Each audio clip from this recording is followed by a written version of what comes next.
It's a beautiful thing. It is a beautiful thing, but energy unorganized evaporates. I agree with you that the Democratic Party is not Chuck Schumer. It's not Ken Martin. Like, they are players within the Democratic Party. Right. But in the grand scheme of things, relatively minor players and players who could be replaced by other players who better represent where the party rank and file actually are.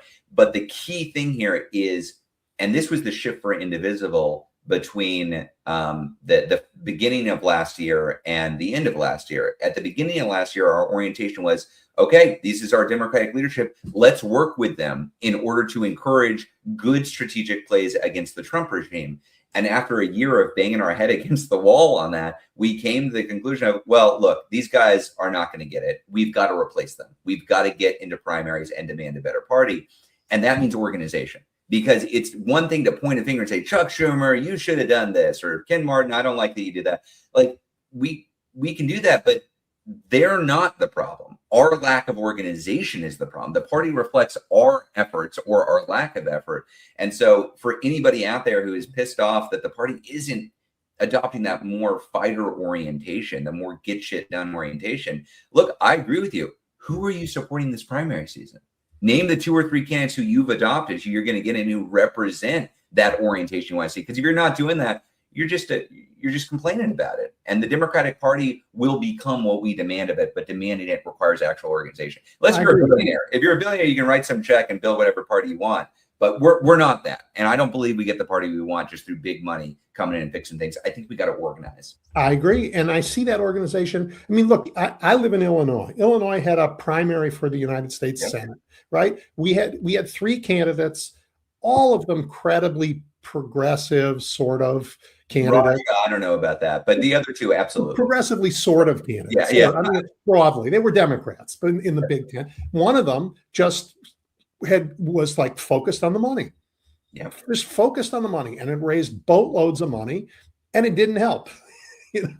I mean, he lost. So he was riding high for a while. Everybody's very scared, and Stratton eked it out. And I'm so thankful to J.B. Pritzker and to the folks who rallied behind Stratton.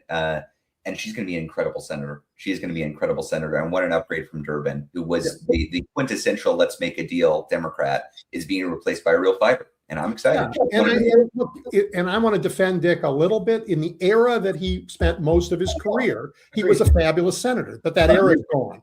Agreed. That era is gone. And this is one of the reasons why you need generational change in the Democratic Party, because I think you're exactly right. The Dick Durbin that I knew from 2 decades ago. Yeah, the guy who kept smoking off airplanes. I mean, that's right. He was a fighter in the way it meant to be a fighter back then. But politics has changed, and there are a lot of longtime, multi-decade Democratic members of Congress who were incredible leaders circa the mid-1990s. But now politics is different. It's not there, and we need new energy and we need new faces. It's as simple as that. We don't have to say all of their career was wasted or they're corrupt figures who need to just get out to build a party that actually represents the current times.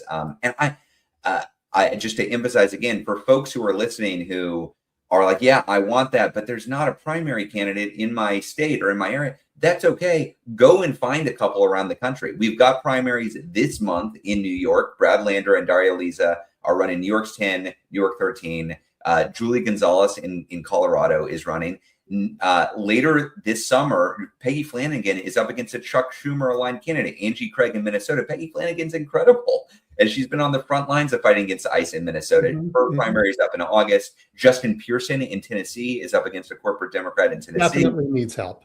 It needs help. So my point here being, you don't have to support all these candidates. In fact, I would recommend you don't try to put this all on your shoulders, but pick 1 or 2. You say, that's my guy or gal. That's the person I want in Congress who represents the Democratic Party. Adopt them, volunteer for them, give them money, raise attention for them, because that's how grassroots candidates win. Randy Villegas just eked out a win in California 22nd, not because of big money, but because grassroots support was sufficient to overcome the National Democratic Party that tried to squash him. Yeah. I mean, 2 points about that. One, like the Whigs weren't all terrible, but they didn't rise to the moment, and we needed a new party, and Abe Lincoln helped us get one. Yeah. Right. This is where we are. And the Democratic Party is in this transition, an older crowd that's not rising to the moment. and donors. Some of them are not rising to the moment. And what's happening from the bottom end is definitely identified the moment and finding ways to get it. And the other point, though, Ezra is 100% right. Find a candidate somewhere that you can help. But also join your local Indivisible group, because the work you do, even when there isn't an election in your community, to build that sense that we are together and strong, and that we look out for each other, and that we have a way to articulate a vision forward, matters for the whole country, because people look around, they see it, they're inspired. It builds strong communities. And I'm from Texas, so I want to underline this point. It does not matter if you are in a purple state or in a blue state. We need this kind of organization everywhere. There was a time when Texas was impossible. There was a time when Alabama was impossible. There was a time when Georgia was impossible. All of these places have had surprise political opportunities at the local or the state level. I think Mississippi has some now. And Mississippi does right now too as well. But you can't win. You can't take advantage of those opportunities if you've developed absolutely no infrastructure. So, Edwin, to your point, I think one of the bad things that we as a Democratic Party have done is treated elections as an every 2 years or every 4 years thing. And you show up in communities that have never heard from you before and say, hey, you got to come out and vote.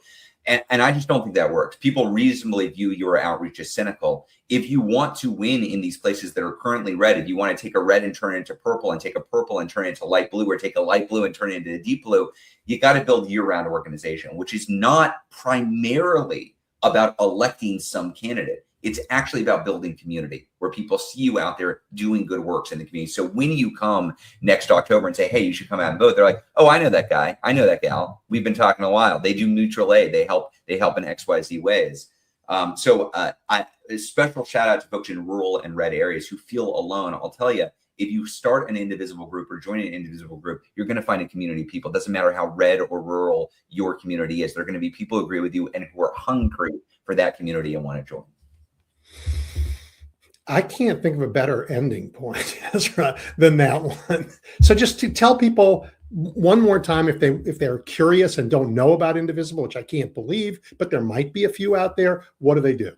Look, go to indivisible.org. This is led by you. The Indivisible movement is made up of about 3,000 locally led Indivisible groups in just about every congressional district in the country, made up by people who looked around and said, I guess I got to organize because I don't like what's happening and I need to bring my community together. Sometimes it's started by a couple of friends, start their local Indivisible group, and it grows into hundreds or thousands of people who meet on a regular basis and identify ways to get involved that have impact in their community. We're not doing things for the sake of doing things. We're not trying to raise money to line anybody's coffers. We're trying to build power, by which I mean we're trying to change what people in institutions and what elected officials do.